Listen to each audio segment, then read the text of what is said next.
第1ラウンド両者の立ち上がりがどうする。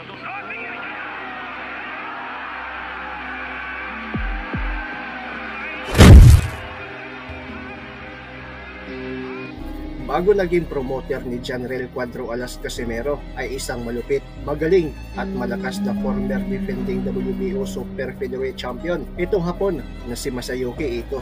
Huling lumaban taong 2022 at nagretiro sa edad lang na 31. May iniwang kartada ito na 27 wins, only 4 defeats, 15 via knockout.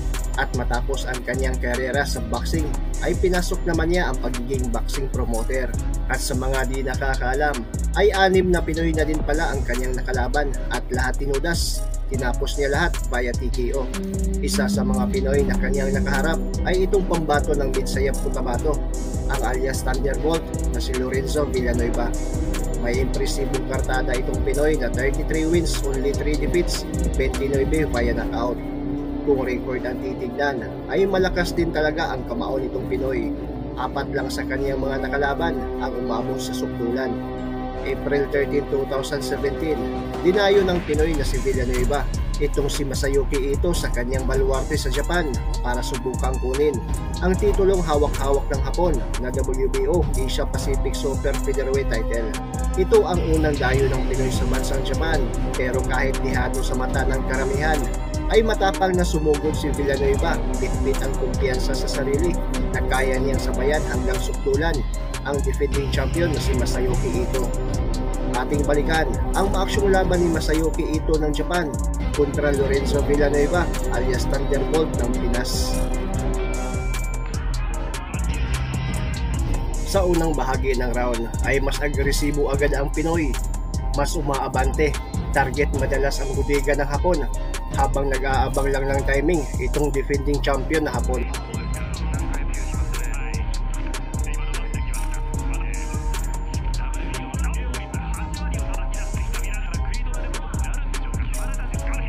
Dito sa mga huling segundo ay bumawi agad itong si Masayuki Ito, binanatan sa bodega at napatras ang Pinoy na si Villanueva.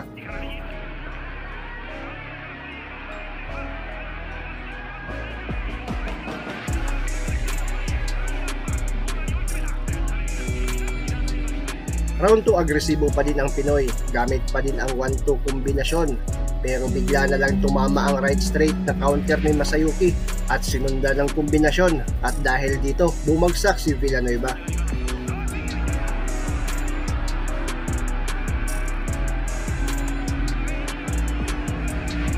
Umabot pa ito sa bilang at dito siya pinaulanan ng Hapon ng mga kombinasyon, pero talagang matibay din ang Pinoy. Matapang na sinabayan at hindi inurungan ang Hapon.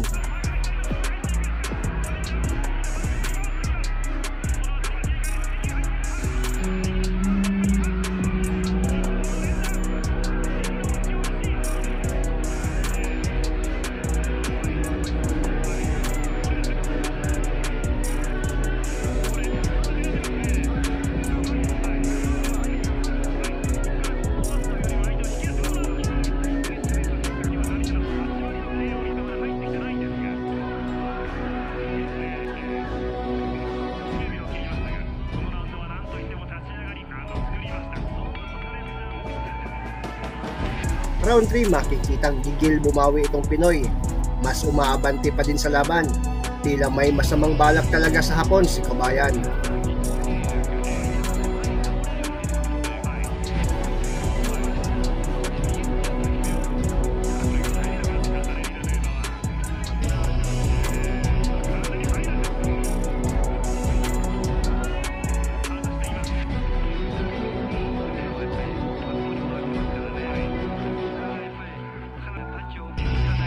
Pero dito ulit sa late rounds ay bumawi pa din ng Hapon, panay birada sa bodega na talagang nagpatras sa Pinoy sa laban.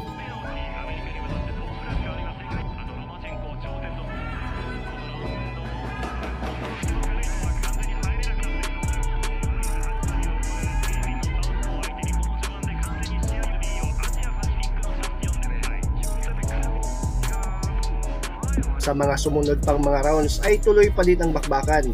Ganon pa din ang estilo ng Pinoy. 1-2 kombinasyon madalas lang ang binibitawan, habang itong Hapon ay gumagamit ng jab, nag-aabang ng saktong counter, at mas madaming estilo kung lumaban.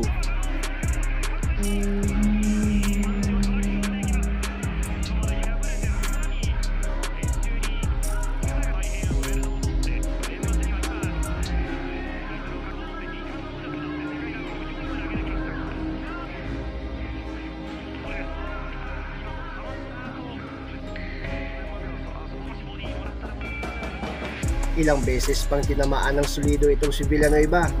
Binibira sa bodega at dahil dito, dahan-dahan na ding nawawala ang lakas ng Pinoy.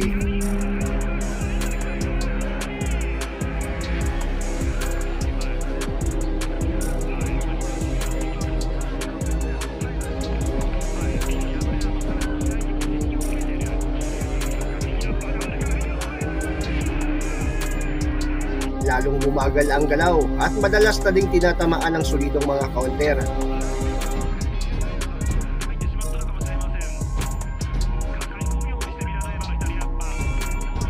Kakasimula pa lang ng round 6 ay tinamaan na naman ng solido itong Pinoy, pero matibay din si Kabayan. Nakatayo pa rin at pilit na sinabayan ang Japanese champion.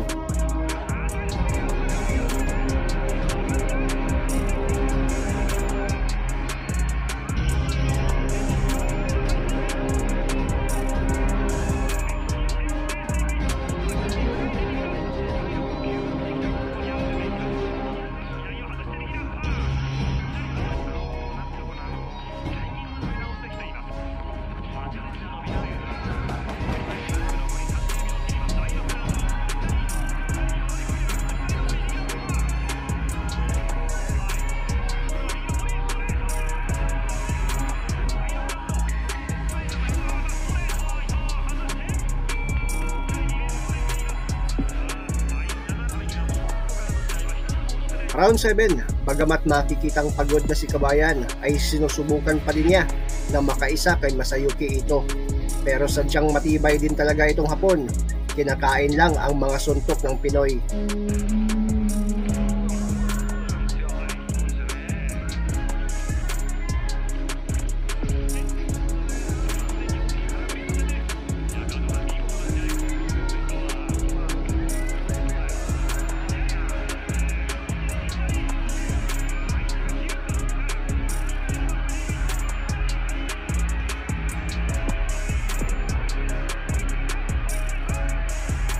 Bago matapos ang round ay tila bibigay na ito si Villanueva. Talagang nasaktan ito sa mga birada ng Hapon sa kanyang ulo at sa bodega.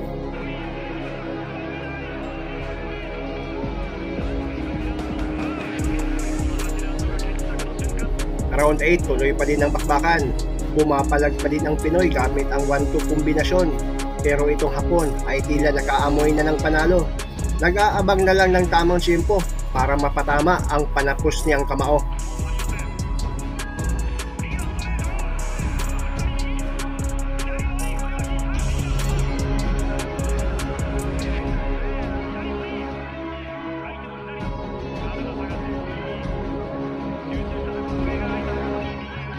Sa huling mga segundo ng round 8, pinira na naman niya ang bodega ng Pinoy at napatras na naman ito.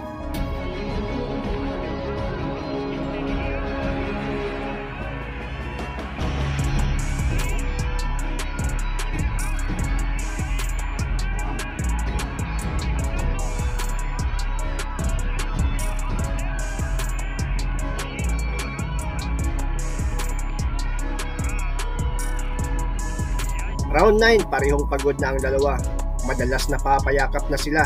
Pero matapos ang 1 minuto sa round 9, ay solidong kombinasyon at bumagsak na naman ito.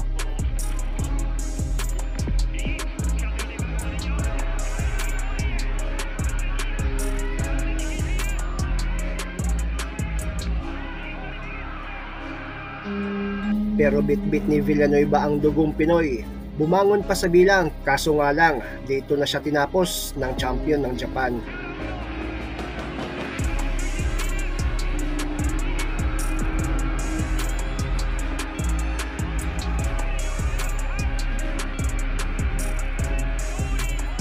Panalo si Masayuki Ito via 9th round TKO at napanatili niya ang titulo. Habang itong Pinoy ay talagang binigay ang lahat para sa bayan. Napabilib ang bansang Japan sa tapang at tibay ni Kabayan.